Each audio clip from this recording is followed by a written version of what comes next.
Good evening, everyone. Thank you very much for joining us for yet another Discover Wildlife evening. For those of you that don't know me, my name's Dan Free, and I'm the General Manager here at Wildlife Worldwide and the Travelling Naturalist. Now, tonight we're joined by my good friend and colleague, Chris Smith, or Smithy, as many people know him. Smithy heads up our product department, so that means that he's instrumental in designing a lot of our trips and doing the research for them and then pulling them together. He's an incredibly well-traveled person, and tonight we have the good fortune that he's going to be talking to us about Alaska.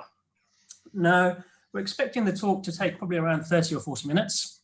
Then there'll be the opportunity for questions at the end, and obviously you can post them as normal just through the Q&A forum, which you should all be able to see on your screens. If it's straightforward, I may get back to you straight away. If not, we'll put it to Chris at the end of the evening. There will also be the opportunity to submit some answers for a poll. What we'll do is put up a few trips which Chris will be covering tonight, and you can request further details on those particular trips should you wish to. Now, I think that's probably about enough from me, Chris. I don't know if you're ready to go. Yeah, I'm pretty much ready to go when you are. So yeah, super. Well, I'll pass over to you and probably see you again in about 30 minutes time. I'll disappear and leave you to it. Okay, thank you. Enjoy. Well, thank you very much, and good evening from myself as well. And thank you again for joining us tonight and taking some time out of your evening to see some of Alaska rather than the highlights of the Olympics, where it's been a big day with all that as well. So thank you for joining us. Like Dan said, my name's Chris Smith, one of 3 Chris's that work at Wildlife Worldwide, just to make things nice and straightforward. And I've actually been at Wildlife Worldwide now for almost 8 years, which is a little bit scary. But every now and then, Dan does allow me to not work and leave the office and actually go traveling. And one of the places I've been the most is Alaska. And I've been lucky enough to go in both the summer and the autumn. And out of everywhere that I've traveled to, I can say that Alaska is unrivaled in terms of its authentic wildlife experiences and the sheer scale of its vast landscapes. The combination creates an enthralling and captivating wildlife destination. As Dan mentioned, just pop any questions, he'll see them, and if there's any that he doesn't know, he'll just ask me at the end of the presentation. As I said, I've been lucky enough to visit Alaska a few times, actually 4 times, and hopefully this presentation will show you why I think Alaska is such a special and unique place to travel to. There are a few places in the world where you can see steaming volcanoes, rugged mountain ranges, immense glaciers, deserted tundra, weathered coastlines, and a wide variety of wildlife, which features some of North America's largest and most iconic mammals. Before I get into the main presentation and show you lots of nice pictures of the wildlife and the scenery, it's quite useful to go over a few facts just to give you a better understanding of why Alaska is such a unique destination.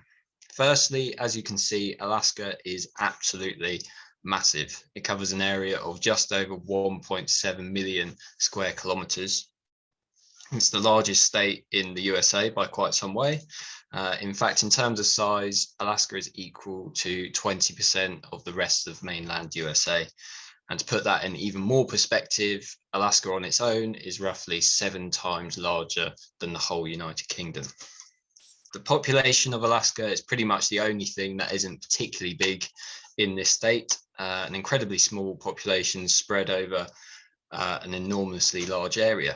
The population density is just 0.5 people per square kilometre, which, when you compare that to the UK, which has 255 people per square kilometre, I think it gives you an idea of just the expanse of wilderness that Alaska is. Back in time, Alaska was originally home to a number of different First Nations people and indigenous tribes before it was taken under Russian control. Then in 1867, the USA actually purchased Alaska from the Russians for a sum of around $7 million, which in the grand scheme of things isn't too much, especially when it transpires that Alaska had huge reserves of oil, natural gas, and gold. Thankfully, much of this will remain untouched for the foreseeable future now that Joe Biden and not Donald Trump is the president of the USA. As you can see on the slide, Alaska has more than 100 species of mammal, ranging from the smallest, which is the pygmy shrew, all the way up to some of the largest, such as moose. This also includes the brown bear, which is the largest land mammal in North America. Alaska also has over 430 species of bird, including the largest population of bald eagles anywhere in the world. You can also find a number of reptiles and amphibians up in Alaska, and surprisingly, this does include 2 species of turtle, the leatherback and green sea turtle, which can be seen offshore on some of the islands of Alaska. And lastly, once again, before we get into the main presentation, just so you can get your bearings, this is what Alaska looks like on a map. And again, a few things to point out on here. Firstly, Anchorage is the largest city in the state of Alaska. It's also where the main airport is in the state, so it's the main entry point to Alaska. However, it's not the state capital.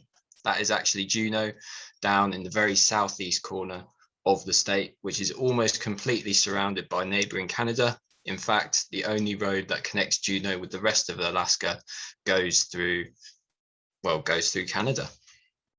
A second feature that is worth pointing out is the Yukon River, which runs from east to west across the entire state of Alaska until it runs out into the Bering Sea. Just down here are the Aleutian Islands, which stretch out into the Pacific Ocean.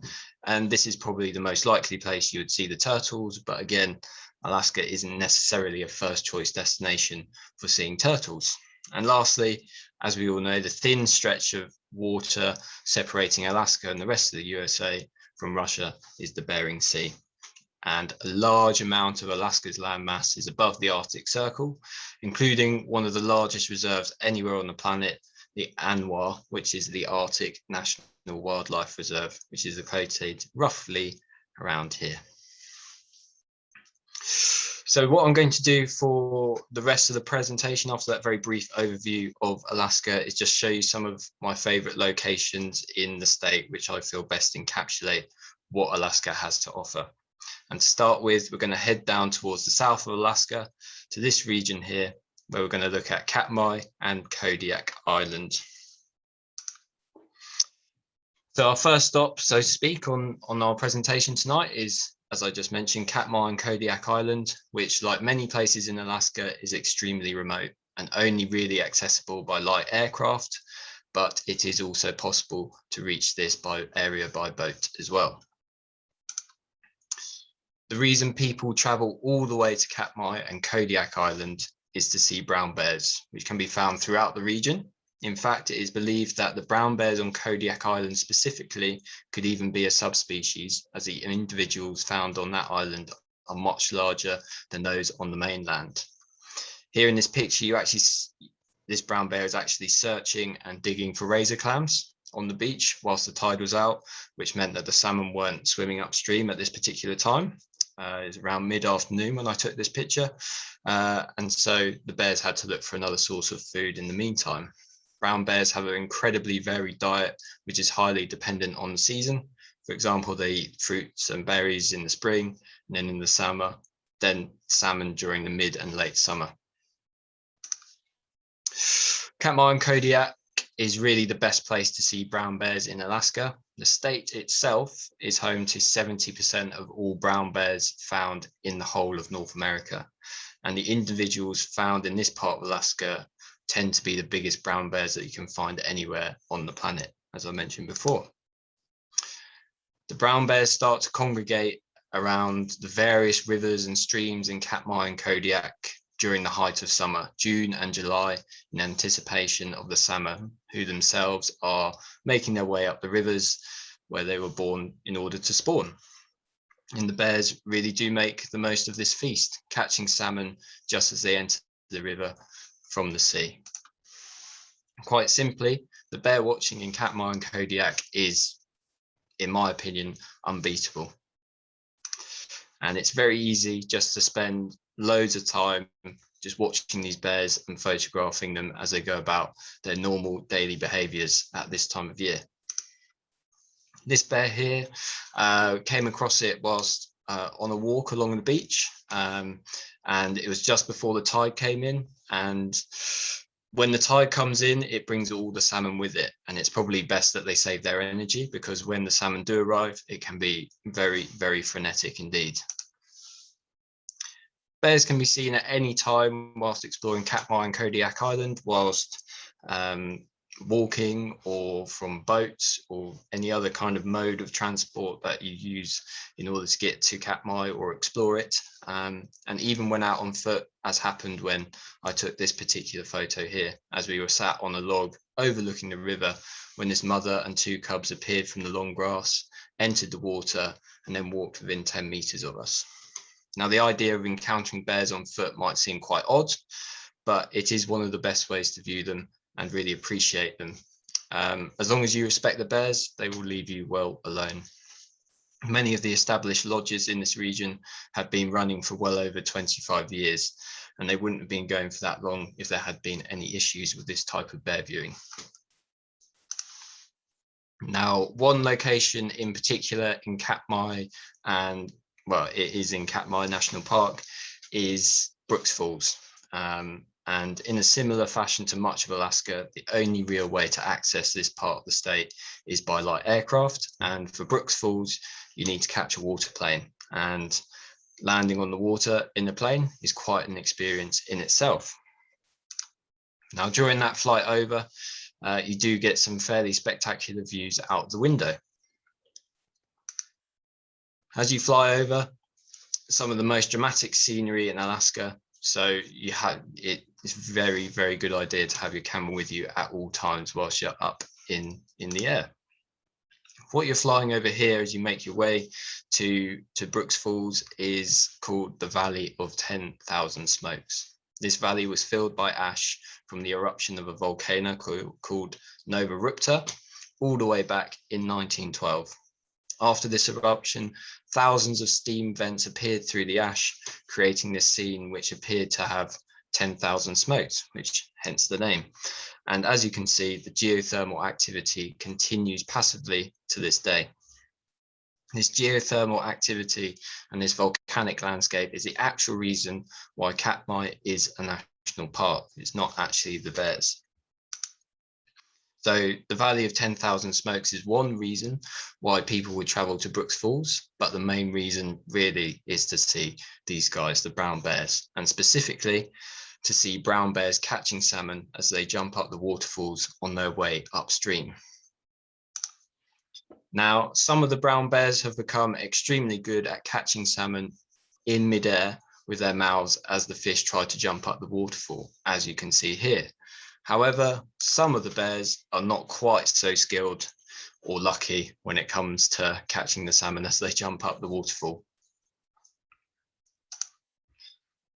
So once again, when the salmon start running up this river at Brooks Falls, it is a bear feeding frenzy, and it's based entirely around the salmon run, and it is this migration of salmon traveling upstream to spawn that keeps this whole ecosystem going. In total, there are 4 different species of salmon that swim up the rivers of Alaska. These are king, sockeye, silver, and pink salmon. Each different species of salmon runs up the rivers at a slightly different time of year, but from mid-May to mid-September, there is at least one species of salmon swimming upstream, with the peak month being July time.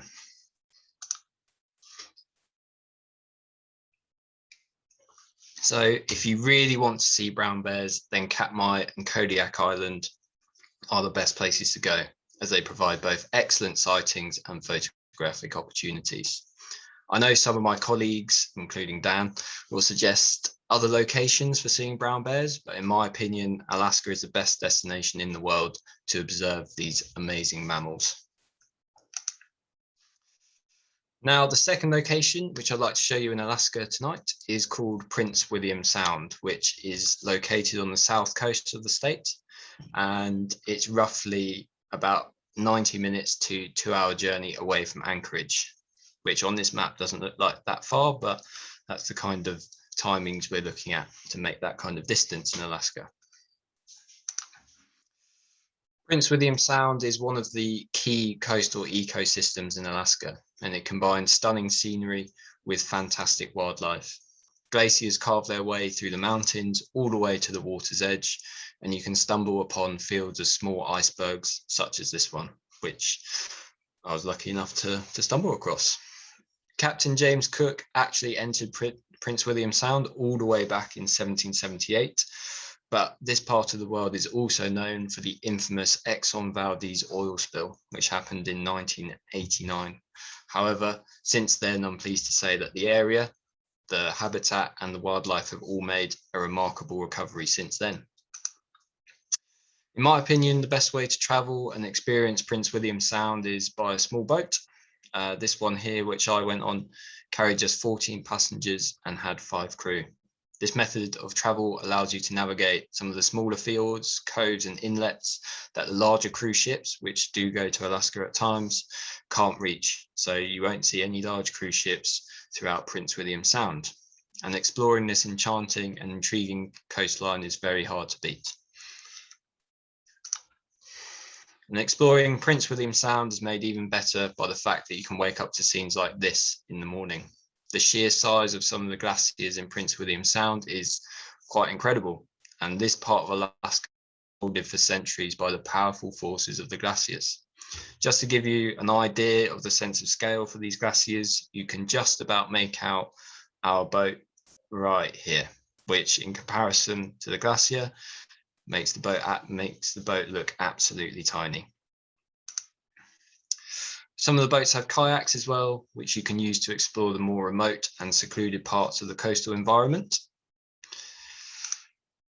The scenery and landscapes of Prince William Sound are spectacular, but the wildlife in this part of Alaska really does steal the show.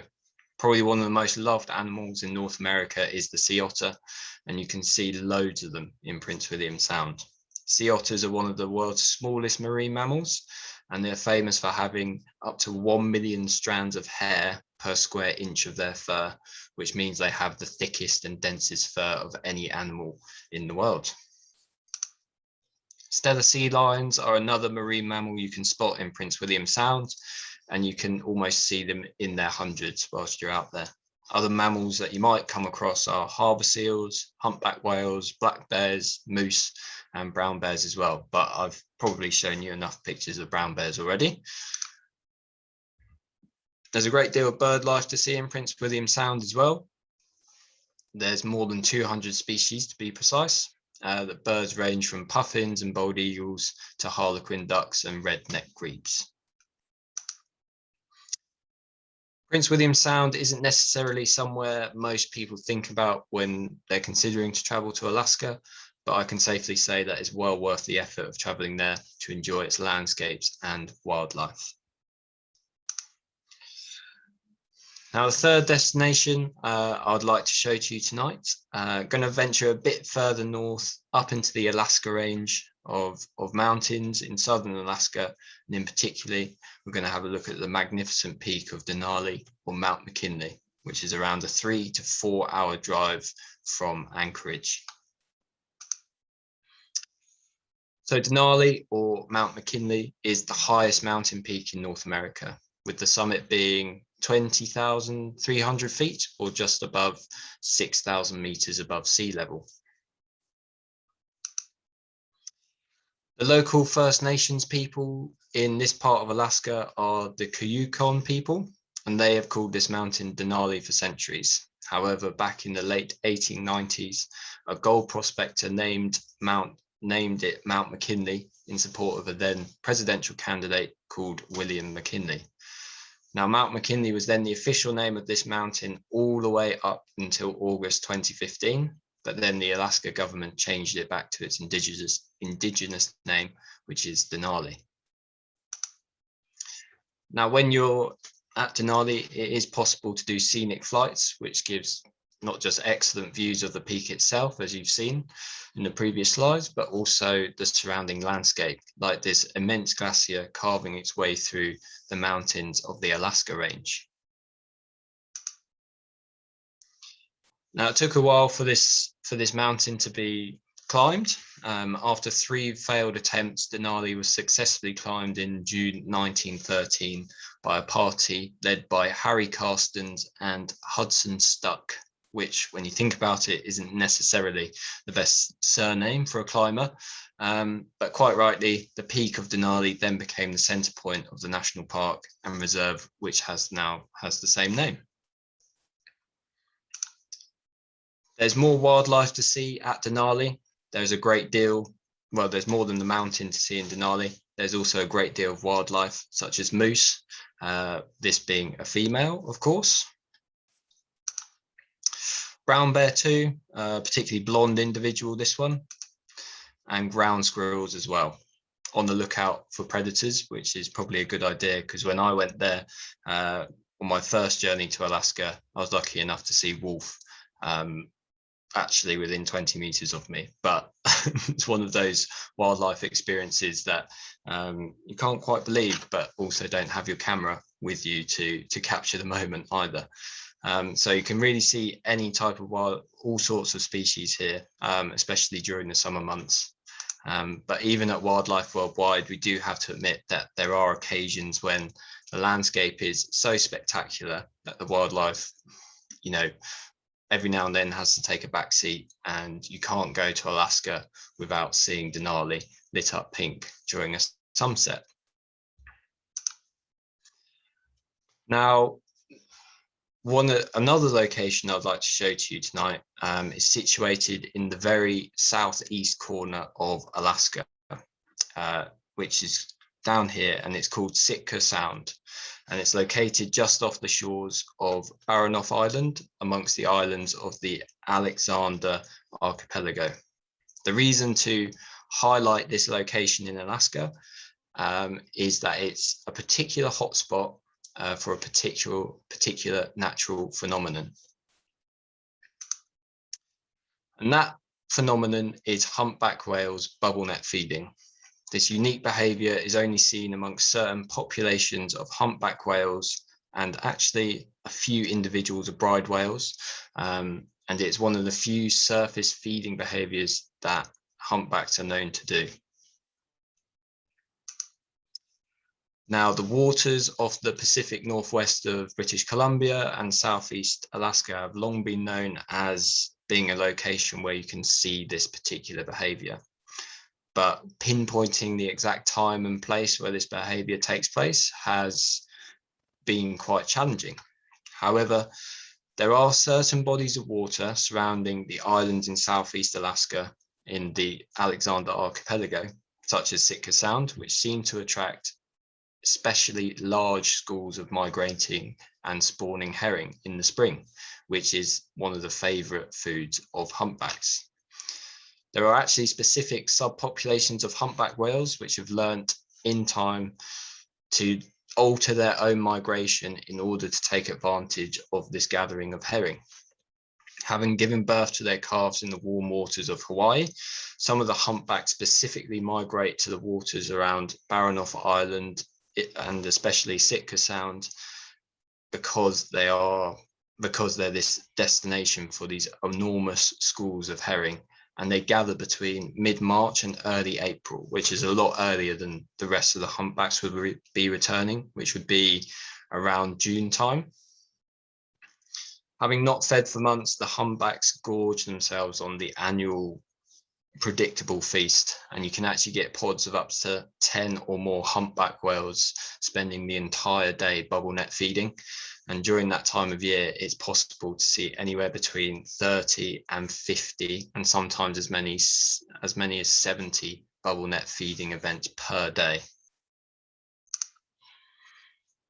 Having this level of opportunity to observe this unique behavior is almost unheard of anywhere else in the world. I don't think there is anywhere else in the world which can kind of not guaranteed, but have such high chances of seeing this unique behaviour. And it's only between mid-March to early April where the herring congregate in the waters of Sitka Sound. There is more wildlife to encounter around Baranof Island and in the Alexander Archipelago whilst you're out on the water. These could include other migrating and resident cetaceans such as orcas, Dall's porpoise, Pacific white-sided dolphin, and other mammals like Steller sea lions, harbour seals, and sea otters. The bird life is also prolific and includes hundreds of bald eagles, 8 species of gull, numerous waterfowl like buffleheads, golden eyes, long-tailed ducks, harlequin ducks, and numerous shorebirds as well, like blue herons, belted kingfishers, black oyster catchers, and ruddy turnstones as well. However, the viewing and the photographic opportunities for the bubble net feeding are simply spectacular, especially when you get multiple feedings happening in a single day. Add to it some golden light and you can really find yourself enjoying one of the greatest wildlife spectacles in the world. So Sitka Sound is actually the last location I'm going to go into depth on this evening, but there are various other places which I could have spoken about, which are Wrangell St. Elias, the Aleutian Islands, Arctic National Wildlife Refuge, and even places like Barter Island where you can see polar bears right up on the north coast of Alaska. But that would require a whole nother presentation this evening in order to get all of that included. So thank you for listening. I hope you enjoyed it. I'm happy to answer any questions. Quickly before the poll goes up, I'm just going to say what the 3 trips which we're going to be featuring on there are. The first trip is the brown bears of Kodiak. This is a small group trip based on a boat which voyages around Kodiak Island. So looking at the first locations I looked at in this presentation, and it's really focusing on seeing brown bears around the island and also the coastline of Katmai National Park in search of brown bears and all the other wildlife. The next group trip is Alaska's humpback bubble net bonanza. Easy for me to say. Again, it's another small group trip, but this is focused on photography and photographing the bubble net feeding in Sitka Sound between mid-March and early April, as well as all the other wildlife that can be seen at that time. This one is led by award-winning wildlife photographer Nick Garbett, who we do a lot of trips with. I think there's departures for 2023, which may be full, but also 2024 as well. I know that seems crazy long, like a crazy long time away, but we are planning that far in advance at the moment. And lastly, it's the Alaskan Wilderness Adventure. This is a tailor-made trip idea which involves visits to Denali, Katmai, and further afield. It involves self-driving and traveling by boat, light aircraft, train to see a lot of what Alaska has to offer.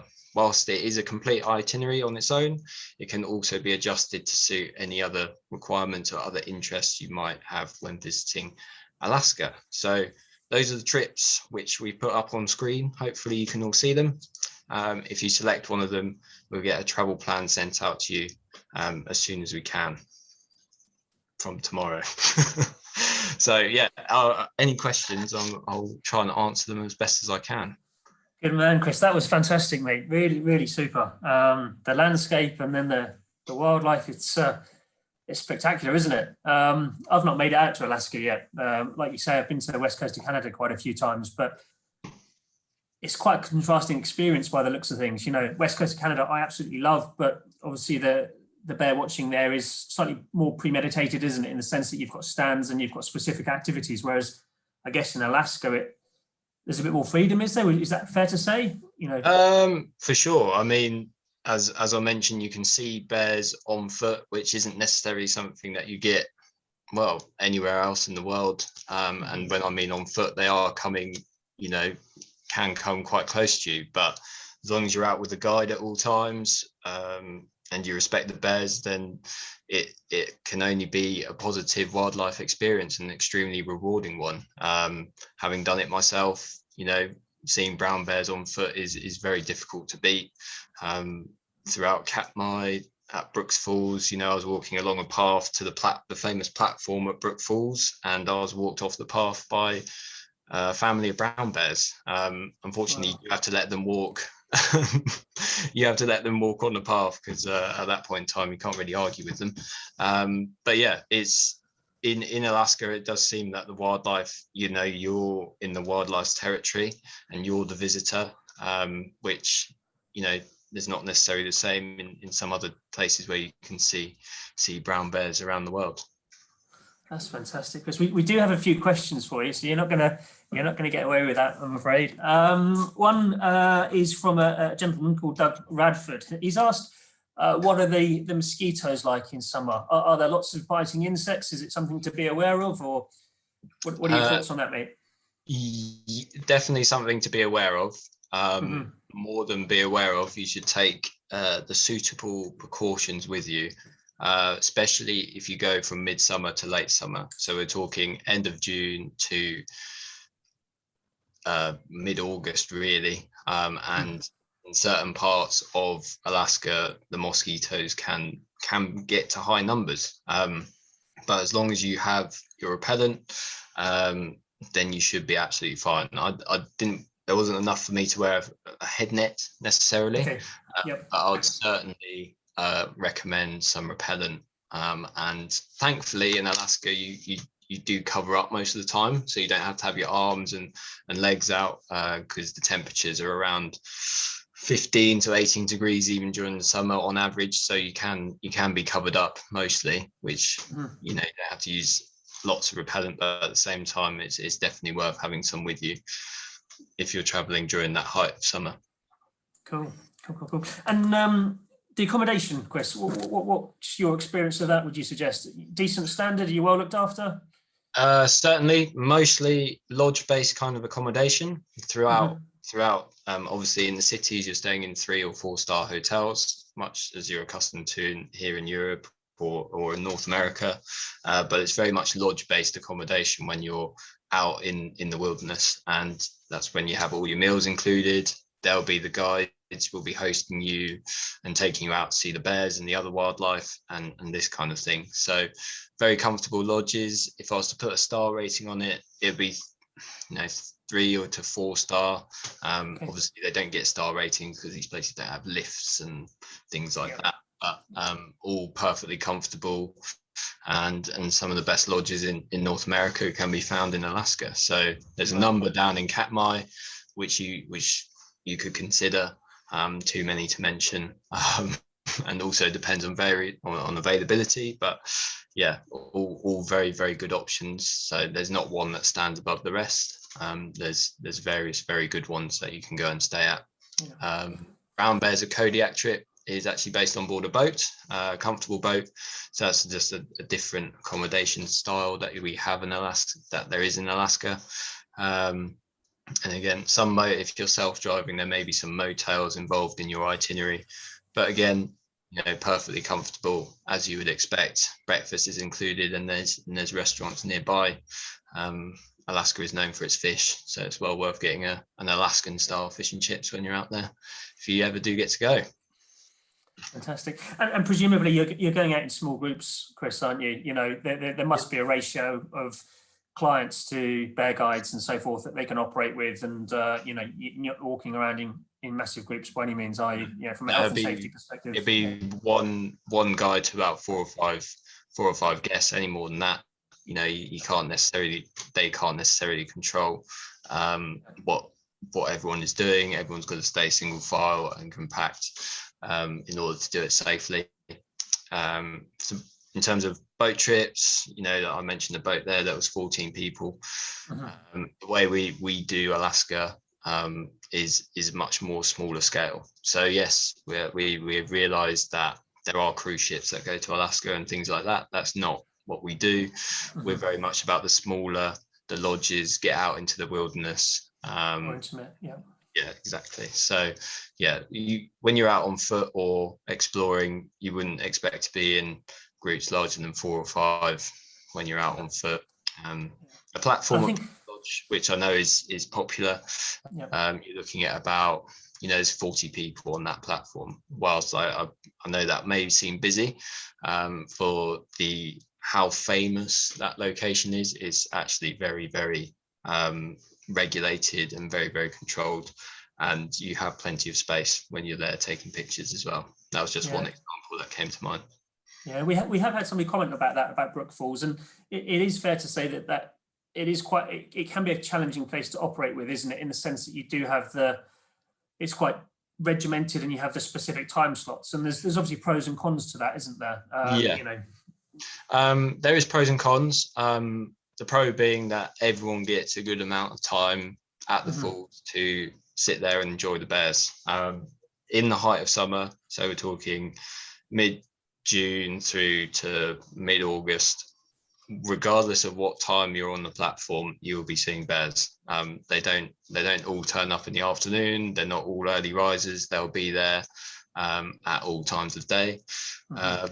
Having experienced myself morning and afternoon, they will be there regardless of what time of day you're there. When they're hungry, they'll turn up. Some have to go and have a snooze in the morning or the afternoon because they eat so much. But throughout the day, you could see anywhere from, similar to the number of feedings that the humpbacks did, number of individuals, you could be seeing 30 to 40 bears at the falls at any one time.